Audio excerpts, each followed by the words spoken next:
Okay, I am live. Let's see.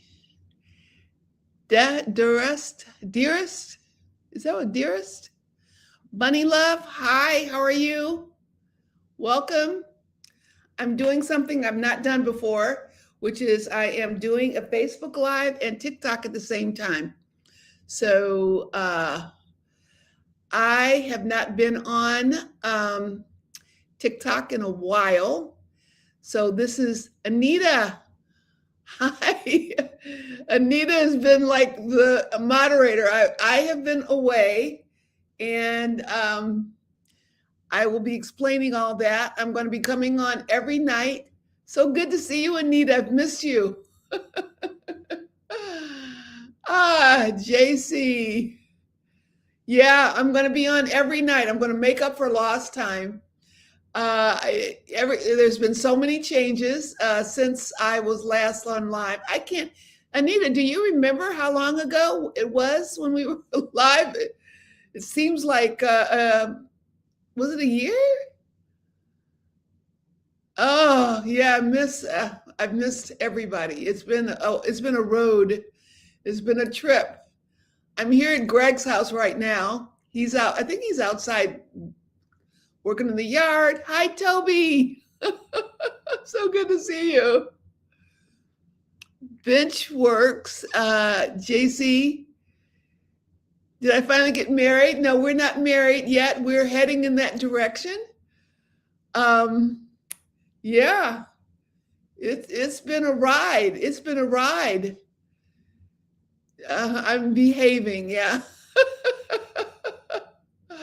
Toby, how was your day? It's so good to see you. So anyway, I'm going to make up for lost time.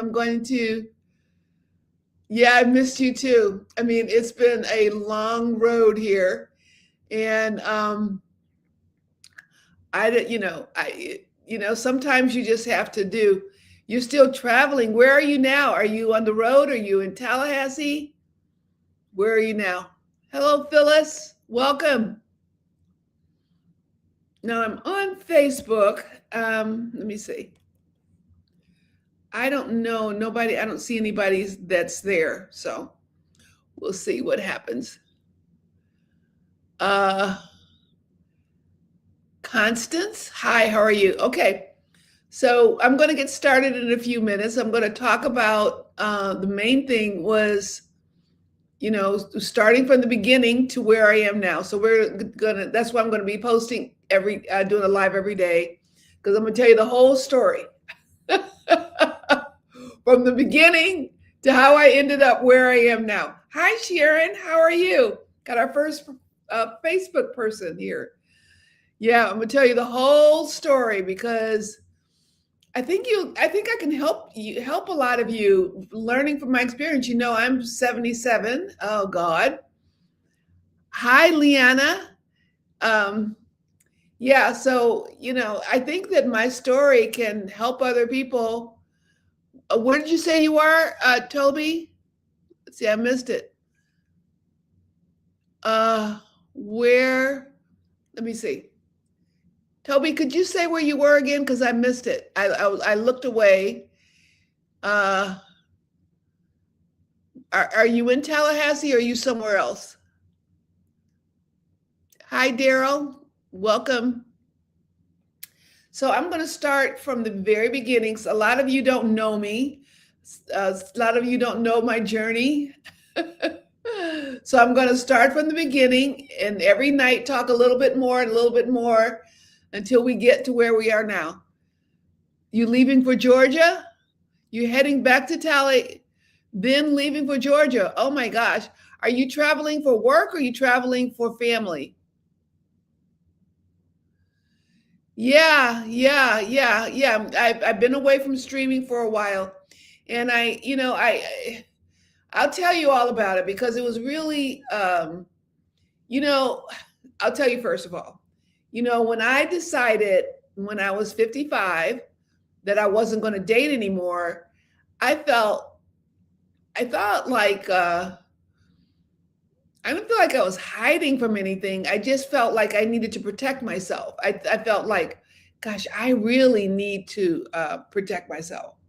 And the best way I could think of protecting myself was to, yeah, Greg is out in the yard or he's somewhere. Business and pleasure. Oh, okay. What part of Georgia are you going to?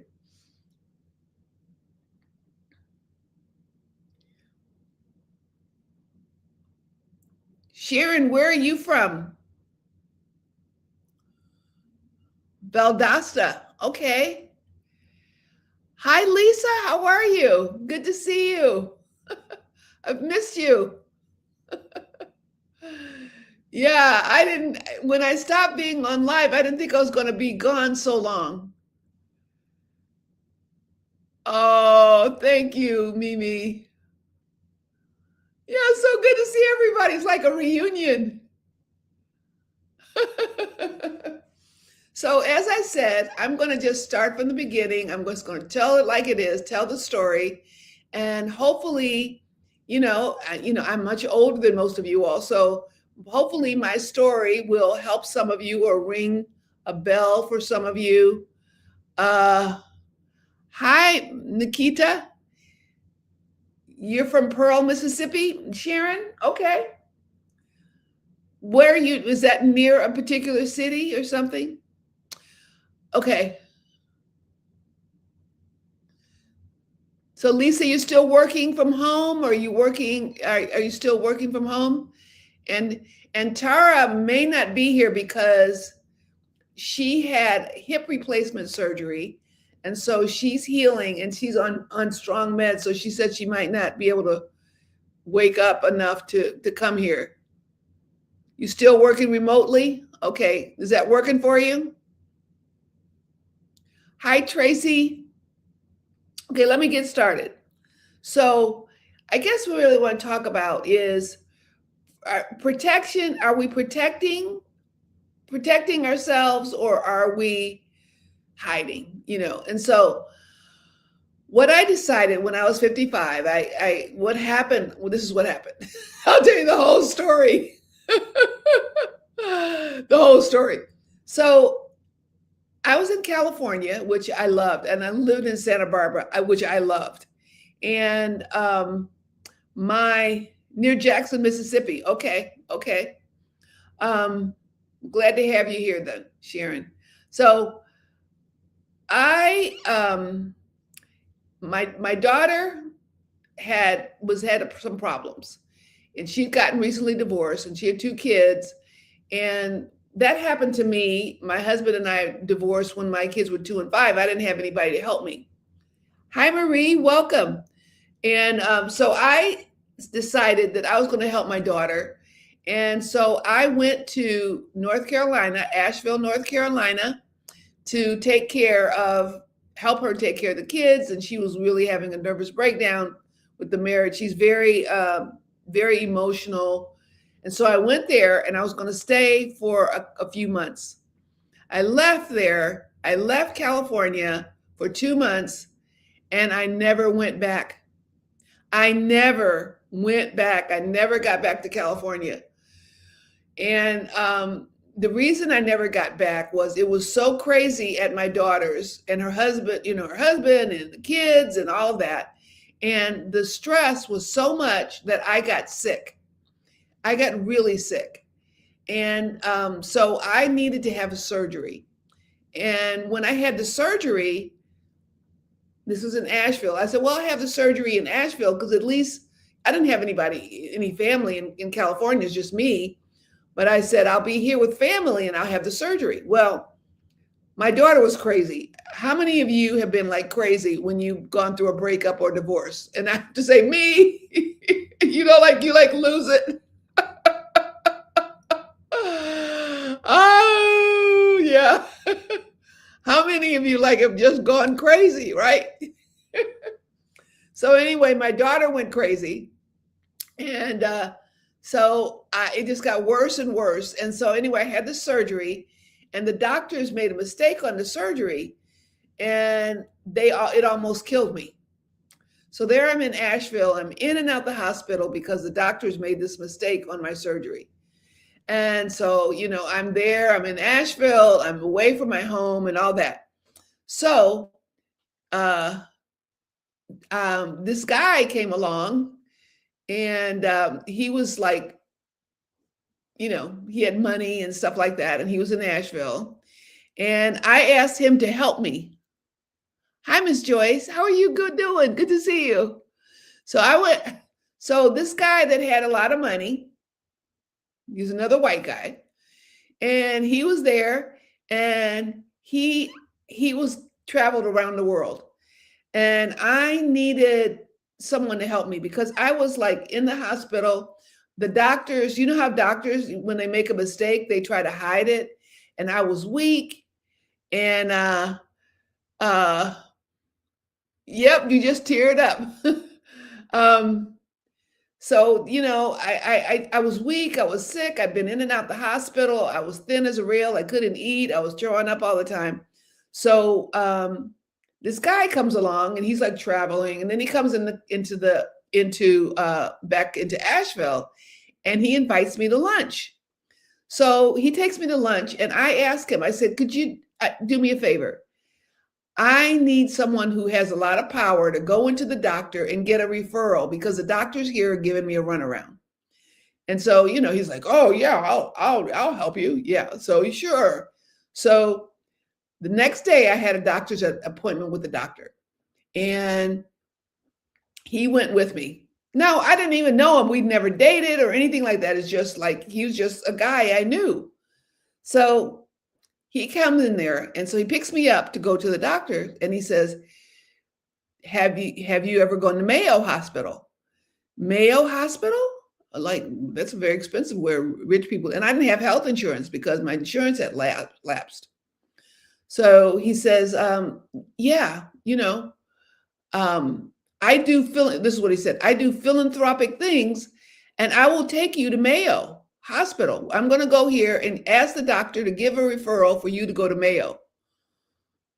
Well, what am I going to say? I mean, I have no money, I have no insurance, I'm sick as a dog, and this man offers that he's going to take me to one of the most expensive hospitals in the world to take care of me. He doesn't even know me. He doesn't know if I'm a man or a woman. He doesn't know anything about me, never kissed me, nothing. So I said, okay. So he goes there and he gets them to give us a referral to go to Mayo. So, okay. So then he starts calling me every day. Now he's calling me. And he moved to Jacksonville, Florida, which is where I am now. So he says, I'll send you back to California after we get you well. So I said, oh, well, okay. So, I went along with the program. He bought me a first-class ticket to Jacksonville. I get here to Jacksonville. He buys me a cell phone. He buys me a computer. He starts buying me. He started buying me. And, I'm like, well, this is really great. This is like this guy who I don't even hardly know is like being very generous to me. Then he takes me to Mayo Hospital, and that's not cheap. And he put his credit card down to pay for my surgeries and everything. I'm like, oh, wow. Well, okay. I didn't understand it, but I was like, okay. So, okay, I'm there, I'm in Jacksonville, and he's going to send me back to California as soon as I get well. Well, long story short, we ended up getting in a relationship. And then once we're in a relationship, he's trying to figure out how he's going to get me to stay in Jacksonville. So then he starts buying me. He buys me a brand new Toyota Celica car. He buys me thousands of dollars worth of clothes. He took me to the Netherlands Antilles for my birthday, and he didn't even he wouldn't even talk to me. I'm like in his house, and he didn't even talk to me. He would be in his office working because he worked from home, and then he would travel, and then he'd come back. And then I'd be sitting there, nobody's talking to me. We aren't talking. Then he'll just say, come on, let's go shopping. So he was showing me that he liked me with money. And that was my love language. Like, okay. Then he decided that he wanted to move out of the bedroom. He didn't want to sleep with me anymore. He said, "Oh, well, I don't like sex that much." So he's like buying me all this stuff. I didn't understand it. I had a friend at the time. I said, "I don't understand." He's like spending all this money. He doesn't want to have sex with me. He doesn't want, he doesn't really want a relationship with me, but he just wants to buy me stuff. How many of you would like that? Tell me in the thing. Yes, you'd like it or no? Tell me I'm not the only person. So if you are there, could you say, yes, you would have liked that, or no, you wouldn't have liked it? Let me hear some comments. Wacky, wacky curls. You say, yeah. No, Anita, you wouldn't like it. CCU say yes. It's a red flag. Yeah, it was definitely that. What about you on Facebook? What would you think? Yes. Marie, you would like it. Rhonda, you said no. Oh, from New Haven. That's where my granddaughter is, Vera, in New Haven. She just graduated, got her master's at Yale. No, you wouldn't like it, Lisa. Yeah. So it was very confusing to me, but you have to kind of keep in mind where I was at the time. Number one, I was very sick, and I kept getting sicker and sicker. The other thing is I didn't really have many options at that particular point. My business was in California. I had no business. I had no money. I had no insurance. So there I was with this guy, and so he kept trying to get me to stay and get me to stay and get me to stay. And I wanted to go back to California because that's where I love living, especially I was in Santa Barbara, which is a beautiful place. Well, he bought me a car because he kept looking for a car. And I was like, I'm not going to be here. But you think you told me that recently? Another. Did I tell you that, Vera? So, yeah. So anyway, he bought the car. When he bought the car, he had me and he knew it. It was like I could just tell. You know how somebody like they're trying, how guys they're like really, really trying to get you hooked, get you hooked, get you hooked. And then when they get you hooked, they're like, I got her. You know what I mean? He's back. He's going to sit back now because now I got her. And I could tell when he bought me the car. It was brand new off the showroom, and we were just going to look for a car. And I said, don't buy me this car. He said, oh, no, we're just buying the car. Brand new. It was a beautiful car. It was like a stick in the floor. It was like, I like it. It was a stick in the floor, Toyota Celica with the whale tail and, leather seats, the whole thing. And so he bought me this car. And he was like, okay, I got her. So then he stopped trying so hard because he had me. You know what I mean? He had me. And so there I was with him. Now, I kept getting sicker and sicker. Instead of getting better, I kept getting sicker and sicker. Why do you think I kept getting sicker? What'd you guess? Love bombing, Lisa. Yeah. Why do you think I kept getting sicker? Like instead of getting better with all this doctor's care and all these bills he was paying, I kept getting sicker and sicker. And the reason, stress, yeah. Or poison. No, it wasn't poison. Yeah, it was the stress. It was the stress, anxiety, yes. So instead of getting well, no, I was cooking. I'll give you an example of the stress, okay? So I was cooking. He ate steak, a lot of steak. So he would like grill the steaks.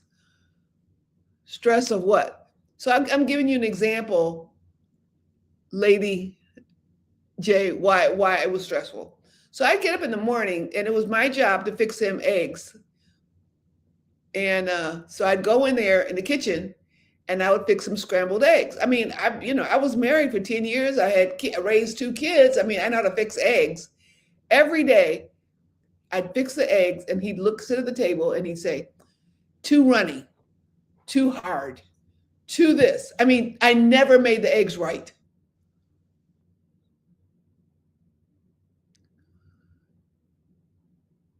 Yeah, yeah, yeah. So that was like, so there was nothing I could do that was right. And I was beholding to him because he was like paying and buying the groceries. He's doing everything. So anyway, I kept getting sicker and sicker, and he kept paying and paying. And then he started telling everybody that I was a burden. Now all of a sudden I was a burden. And anyway, long story short, he left the country to get away from me and just left me there. And I had no money. Yeah, he had total control of my life. And I had nothing. And he just said, I'm leaving you. And I want you. And he had bought brand new furniture. I mean, the house had all this beautiful furniture that I liked, custom draperies. I mean, there wasn't anything he wouldn't buy for me. And then he just one day just pulled the plug, like, I'm leaving. He left the country. He moved to the Thailand, which is where his favorite place. And there I was, stuck in Jacksonville. I was stuck there. I didn't have money. My business was gone. I had been gone away from my business all this time.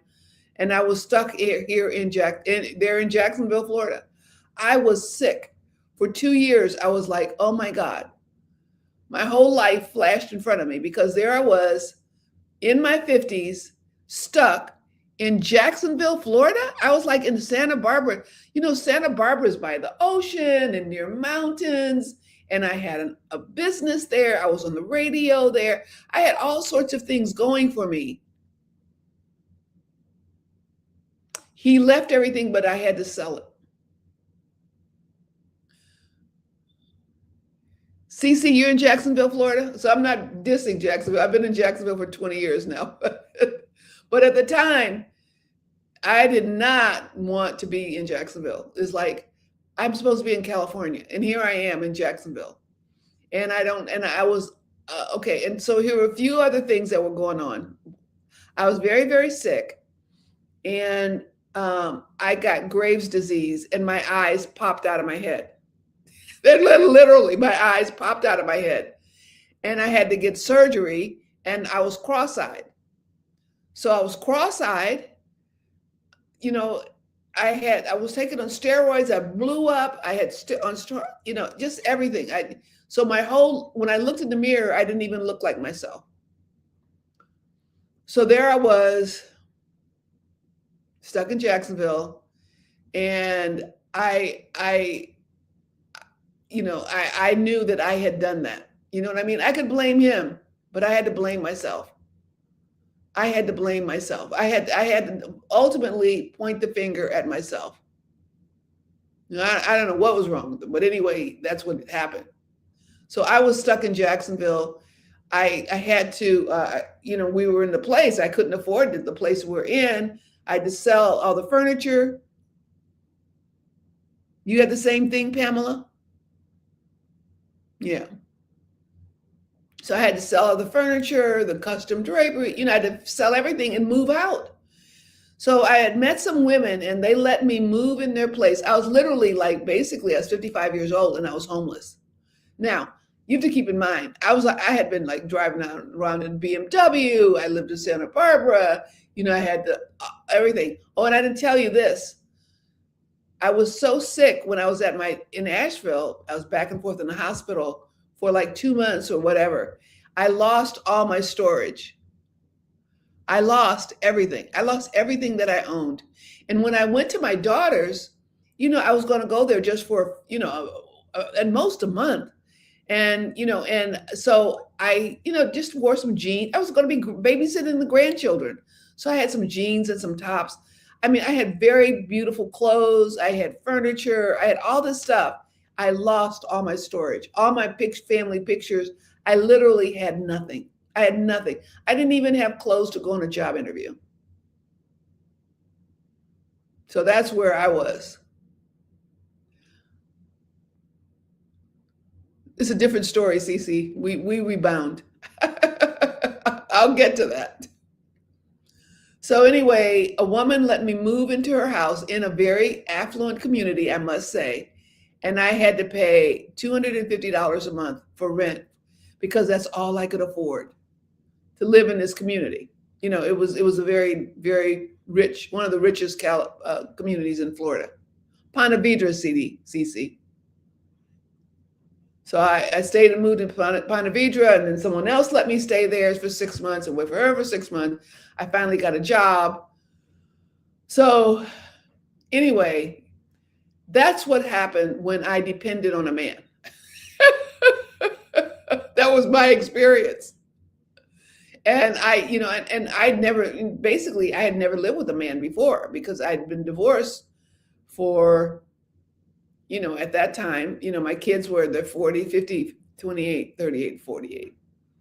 So, I'd been on my own for like 30 years. So I stayed with this guy for 1 year, because of the sickness and all that. So there I was.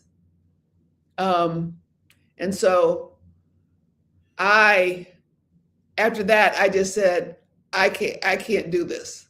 Whatever it is, I can't do this. So that's when I said, I am not going to be in a relationship ever again. I'm done. I'm 50. At that time, I think I might have been 55. Like my dating days are over. My sex life is over. I'm not doing this. I'm not doing this. I'm not made to do this. I can't do this. And I'm not going to do this. And so I said, I'm never going to put myself in that position again. And I put up walls around me. I just put up walls around me. And, every now and then, I'm not going to say I didn't date. Every now and then I would get hopeful and maybe go online and meet someone. But the bar was too high. There was nobody getting in. Nobody was getting in here. And I was never going to let myself be in that position again. So I just made that decision. I just said, okay, I basically said I closed up shop. That's what I said. I closed up shop. And I focused everything on getting back on my feet. So I did get a job. Now, when I was in California, my business was mostly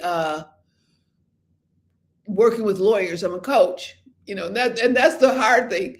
There I was, like I'm a success coach, a life coach, and you look at my life in Florida, in California, I was, very respected, and they used to write newspaper articles about me, and I had a radio show. I had all these things, but I'm like living in people's rooms, and I don't have a car. Well, I did have the car. He bought me the car. But you know what I mean? So how can I come to Florida and say I'm a success coach? Am I like, you're a loser? So I got a job.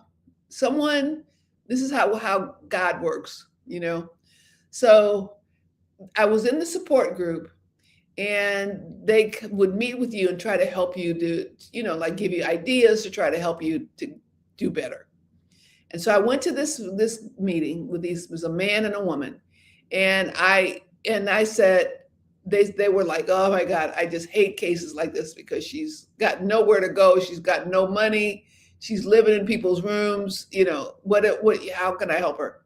So anyway, I went there, and I will tell you, one of the things that helped me through that time was I said, it was my job every single day to have faith. That was my job. It wasn't to get a job. It wasn't to do this. It was like I had to have faith every single day. I'd wake up and everything looked bad around me. And I said, I have to have faith every day. So I'd wake up every day, and I was very positive. I didn't feel sorry for myself. I'm sure I did sometimes. But my main thing was I had faith. So anyway, I go to this meeting with this man and this woman, and I'm like so inspiring. They were inspired by me, and I end up getting a job. This guy was starting this business with a big company, and he needed someone to work with lawyers, and I had worked with lawyers, and I said, okay. So he hired me, but he hired me as a secretary, and he was paying me $25,000 a year. I was like, that didn't pay for my makeup and my medicine. You know what I mean? That's exaggeration, but I mean, it was no money. But I took the job because I didn't have any other choice. And at least I could get insurance. I got health. That was one thing I got with the job. I got health insurance. So I had health insurance, and I worked at this job like my life depended on it. And he's like most male. He promised me a whole bunch. He promised me, I'm going to train you. You're going to get promoted. You're going to do all this. But then he liked having somebody like me be his secretary. So I had to fight every inch of the way for him to keep his word with me. And so then he finally, I ended up being a recruiter for lawyers. So I was a recruiter for lawyers. And I will tell you, as God is my witness, I got that job and I started off at $25,000. And 6 years later, I left that job making $220,000 a year. So that's how God works. And I got back on my feet. And I bought a house. Yeah. And I was traveling all over the country, working with the biggest law firms in the country. And God is good for sure. So, I told you that whole story because that's what had me say, not be with man for 20 years. Like, I'm going to focus on me. I'm going to focus on making my own money. I'm going to focus on being independent myself. I'm never going to depend on a man again. And number one, I'm not going to ever put myself in a position to be hurt like that ever again. So I just kind of was going along my merry way. And, but I didn't realize, and I'm getting ahead of myself, but I didn't realize that I had so much trauma from him and my father and the men around my life that what I did was I just shut myself down. It's like I didn't exist from the neck down. I didn't, I was just dead inside. You know what I mean? I was just dead inside. It's just like, it was like, it was like a turtle. A turtle pulls into the shell and they just stay in the shell. And that's what I did. I pulled myself into the shell and thank you, Pamela. Yeah, Sharon. Yep. You can't, they'll bring you down. It's like the guy that had all the money. He saw me. I mean, number one, who picks up somebody who's so sick? I mean, I was totally sick. I was so weak. I could hardly stay up all day. It was like a job just to put my clothes, just to dress every day. So but I guess, who knows what he's thinking? You know what I mean? But I will tell you this, as God is good, I thank God for that man. I thank God for that man because I was there, I was sick, and I didn't know anywhere to turn. And he came there and he took care of me and he took me to the doctor. He was there at every appointment and he helped me. He did help me. He, for whatever reason, I don't know why. I don't know what was going through his head, why he helped me, and he taught me a lesson. It also taught me never depend on a man. Never depend on a man. So, I had to go, what I had to do, and this is what happened. Like when you said I wasn't on live for a while, I had to, thank you, Tara. Is Tara here? Oh, Tara's here. Hi.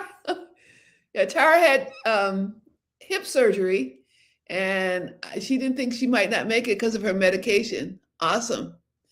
So, okay. So I'll tell you that's when the 20 years that I said I'm not gonna be with the man. So happy to see Tara. Last time I was alive, Tara was being deployed, and now she's here having hip surgery. So anyway, I'm going to be very, very vulnerable here. It's very, and I'm hoping I don't cry, but anyway, I will. This is very cathartic, and I'm hoping that I'm helping you as I share this. I missed you, Tara. So glad you're here.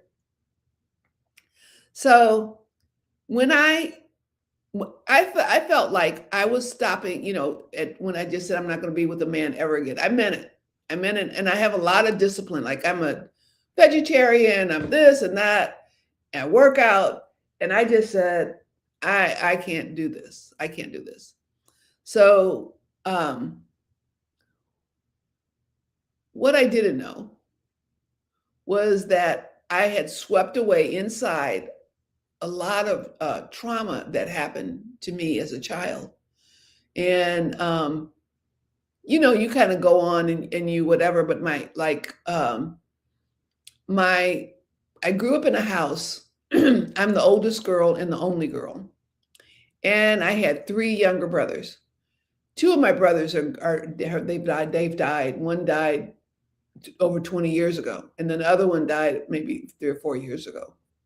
And my dad died 3 years ago. But I had to go back to that because it was, I'd swept all this stuff under the rug, and it was a lot of trauma that I didn't deal with. So I was the only oldest girl, and my father was basically, he stayed. Like a lot of kids, their fathers weren't there. My father stayed, but he did a lot of damage. My dad was a narcissist. Let me just say, my mother was 17 when I was born, and my dad was 19 when I was born. And thank you, Anita. Thank you, Ray Ray. So my father was 19, my mother was 17. And my father was a serial womanizer who literally slept with every one of my mother's friends. Literally, if he could get him into bed, he was going to get him in bed. And he was very sly, and he learned how to do that. There's also a lot of alcoholism in my house, and my mother died at 41 from drinking too much. There was a lot of fighting. My mother was, upset because her husband, was with all these women. So they would fight. And so my job as a kid was to break up their fights. I broke up their fights.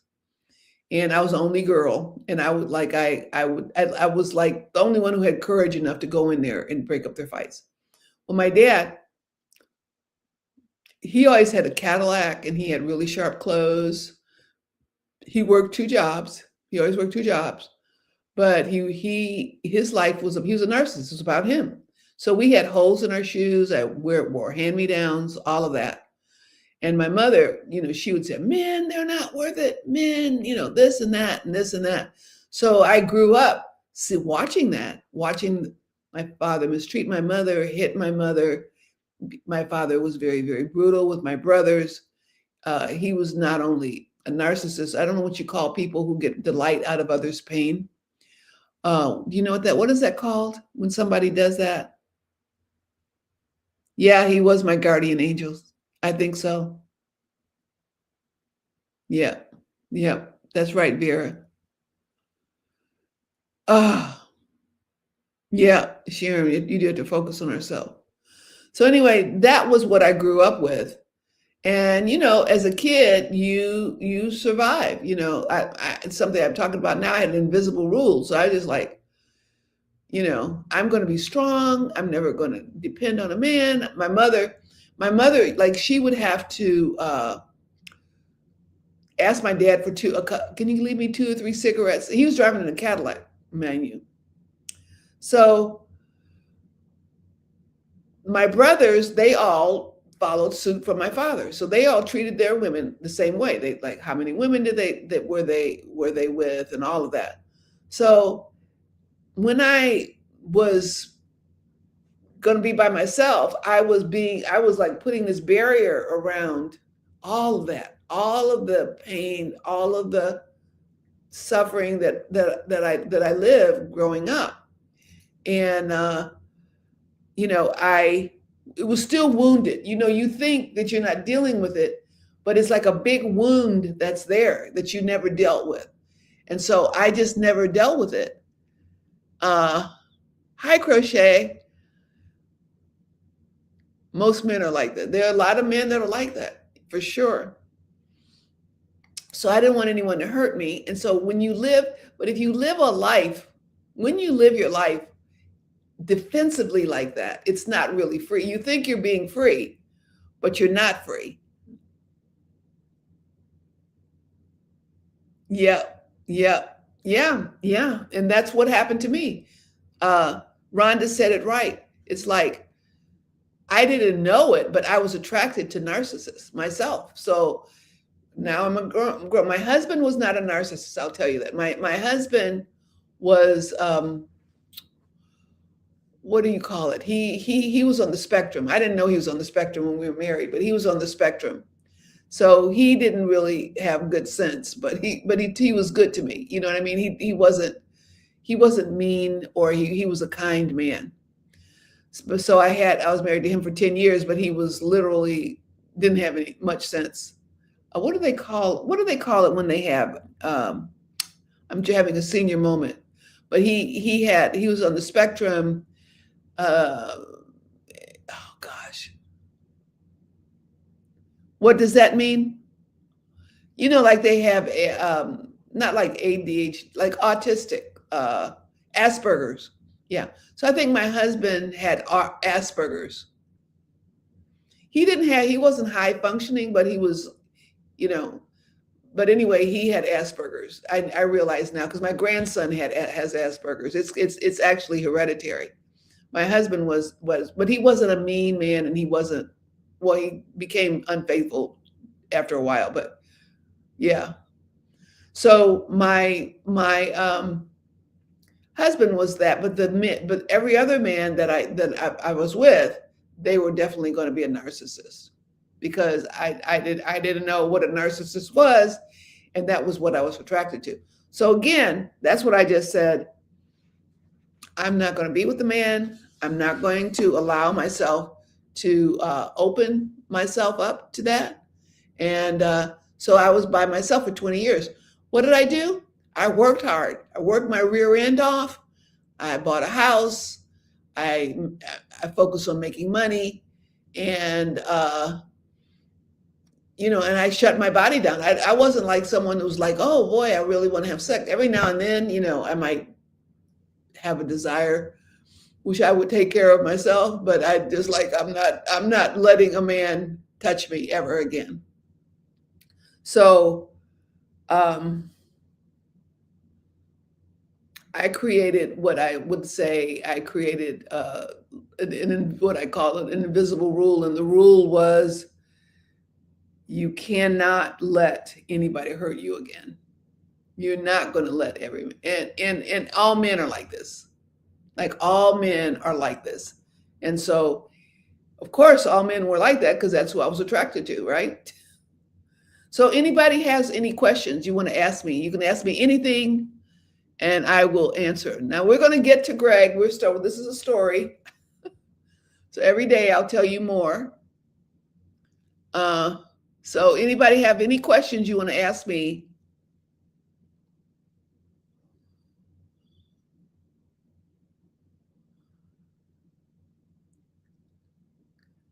You can ask me anything. You can ask me about my childhood. You can ask me about my, because so you could see. Hi, Miss B, Brenda. Now I am 77 years old. I am 77 years old. And so I stayed by myself from 55 to 75. That's how from 55 years old, I said, my life is over. I'm not gonna, I mean, not my life is, my love life is over. I'm not gonna have anything to do with men. And until I turned 75. And I'll, tell you later on what happened with that.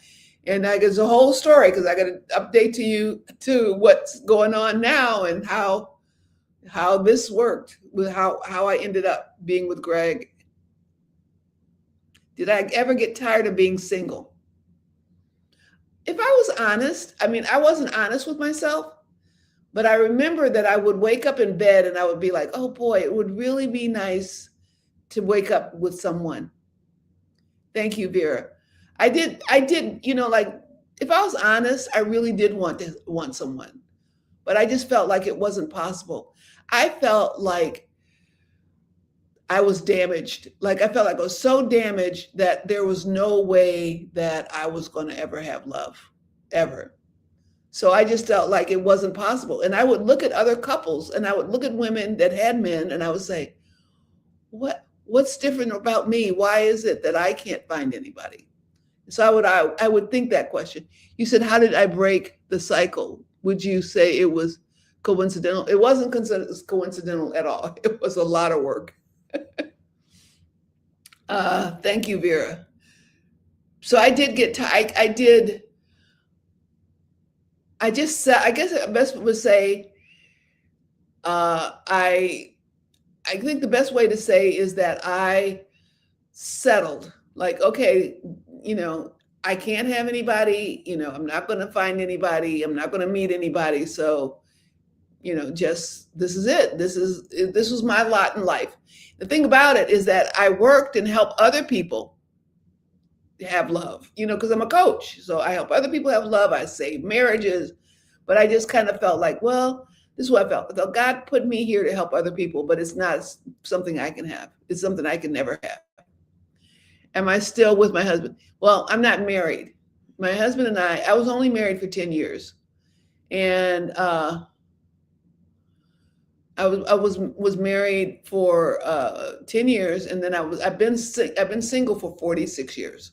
Now, Greg and I, and we'll get to our story, have been engaged for a little over a year now. And we live half and half. I'm at his house this week, and next week we'll be at my house. So,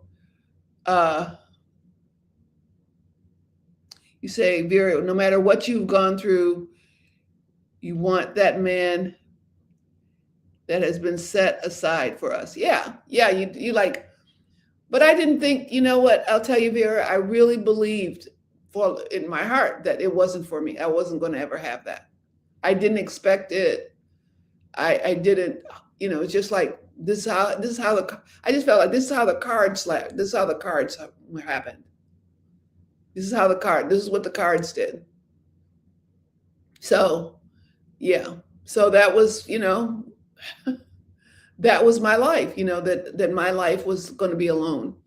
And, I think the hardest parts were Saturday night, and I wouldn't go out Saturday night. I was never someone that wanted to hang around with women. So I would stay home on the weekend because I wouldn't want anybody. I was embarrassed, really. I would be embarrassed. Like I'm the person who doesn't have anybody. And so on the weekends I would like stay home, and I figured out how to make myself busy and watch movies and, do it, and I'm not a person that has a lot of friends hanging around. So I just kind of learned how to just stay home and on the weekends, and holidays were hard.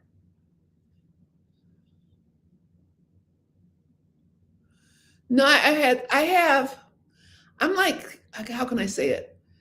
I'm not good at being a superficial friend. My friends are like, because you see, I'm like an open book. So I don't like go around and just like have friends. My friends were but all my friends were married. So the holidays and weekends, they would be with their husbands or your husbands. Most of them were married. And then I was always by myself. And I learned not to feel sorry for myself. And I learned how to find things busy, keep myself busy. So I wasn't at home depressed. Uh,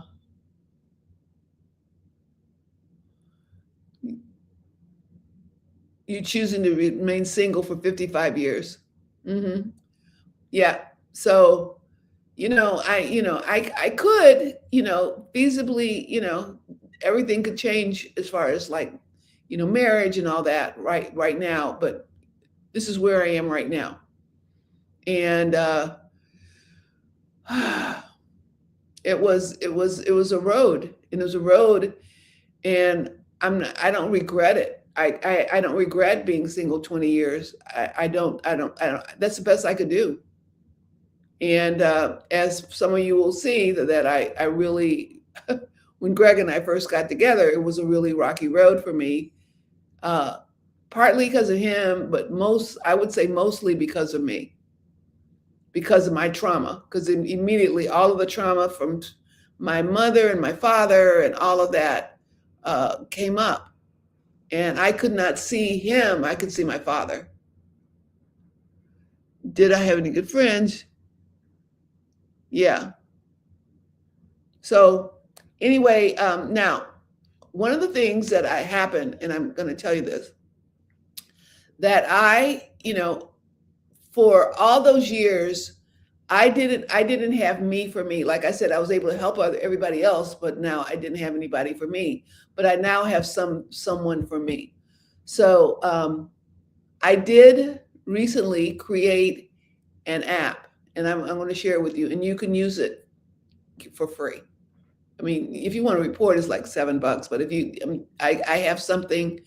It's called the Invisible Rule, and I'm going to share about you more about it. But like the Invisible Rule, like I had to understand what was running me, because it was like, I don't know if you ever felt like you have an alien running you, and all this pain and all this stuff I'd had with men, there was like an alien inside of me, and it would just take over.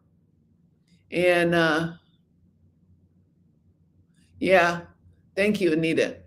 Yeah, it was like an alien, and Greg would say, who are you? What happened to you?" It was terrible, and it was terrible for me. It was terrible for me. It was very, very painful. So I had to do a lot of healing. I've had done a lot of healing in this last year, and I'm going to share the whole thing with you. But I wanted to talk, first of all, about why I chose to be alone for 20 years, and then, next few days, I'll talk about what made me decide to open my heart and try again after 20 years. And it was a rocky road. Thank you, Elle. Yeah. Yeah. And I'll tell you about my dating journeys too. Greg did just like pop in the box. That was a journey too, to meet somebody. So, but anyway, I'll be back tomorrow at 7 o'clock. If you can make it, that's fine. I'm just so grateful that you all are here. I'm really grateful. I mean, I have to tell you, when I was here on live before, everybody was on TikTok. I now have 14,000 followers on Facebook. That happened. I don't know how it happened, but I have a huge community. There, how many? Let's see, there are 9 here on the live here from Facebook, and I'm doing simulcast. I'm like, I could do TikTok and then I could do Facebook all at the same time. So I'm really, really grateful. So I'm going to be on live every day, every weekday, until I tell everything. Till I tell everything. I'm just going to just keep coming. And let's see. Sharon says, sometimes wrong men in our lives will make you really want to shut the dating down. Yeah, well, that's what I did for 20 years, Sharon. I just like, I'm not doing this. After that, this situation where I had no home, I had no money, I had no job. A lot of it, obviously I made the choice to go help my daughter, but then I got sick. And then being sick, then I ended up depending on this man, and then being with the man uh, made me say, I can't do this anymore. Let's see, Vera said she felt that way too. What did she say? Let's see. Vera says, let me see, she's on Facebook. I felt that way also. I married for the first time at 32.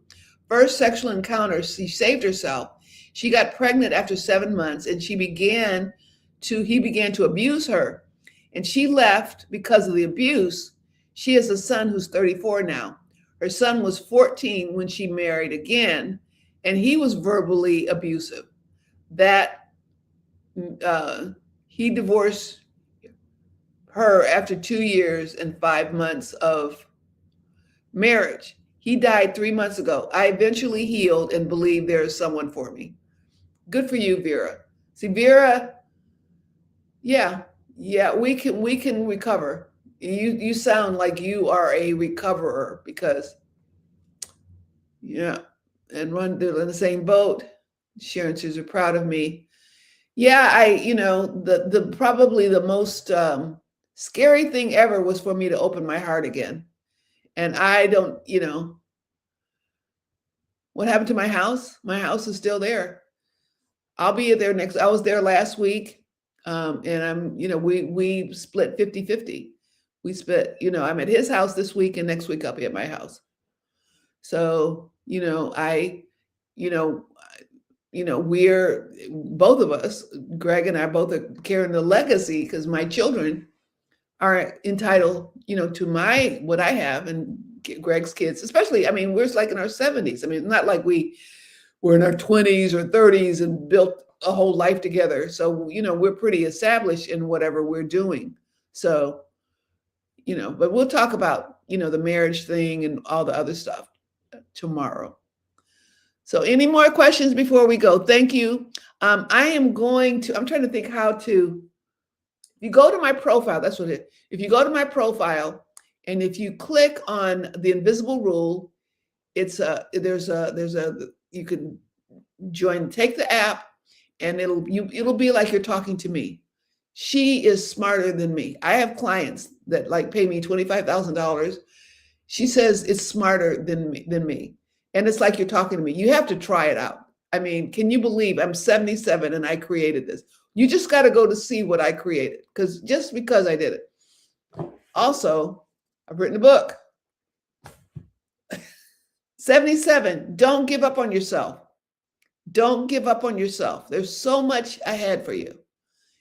That's why I want you to know, that here I am, 77, and I'm like doing the live, and I did that. But anyway, go to my profile, click on the link, and if you do the invisible rule, just click on it, and it'll say, hello, this is Pamela. It's going to sound just like me. It's going to be like you're talking to me. Yeah, I am 77. So go on my profile. You got to click, and it's the invisible rule, and it'll be like you're talking to me. It will be like you're talking to me. And I'm sharing with you my journey and how I heal so you can heal too. So anyway, I'll see you all tomorrow. And thank you all for coming.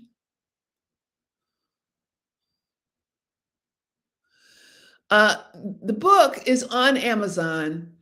It's not, I have to redo the cover. I don't like the cover. I want a blue cover and, just a few things, but it's done. It's on Amazon. But they sent me, these are proofs. This isn't like the book. But you could buy the book, but it's this is the proof, and I'm just going to redo the cover. But the book is done. Yeah, it just came on last week. Yeah, this is my book. So anyway, go to my profile and check it out, and I will see you all tomorrow, I hope. Okay, see you later. Bye-bye. Let's see, sharing a story about being single for 20 years. Yes, ask about my healing journey. Okay, all right. We're talking about my healing journey, and I will be here tomorrow. See you all.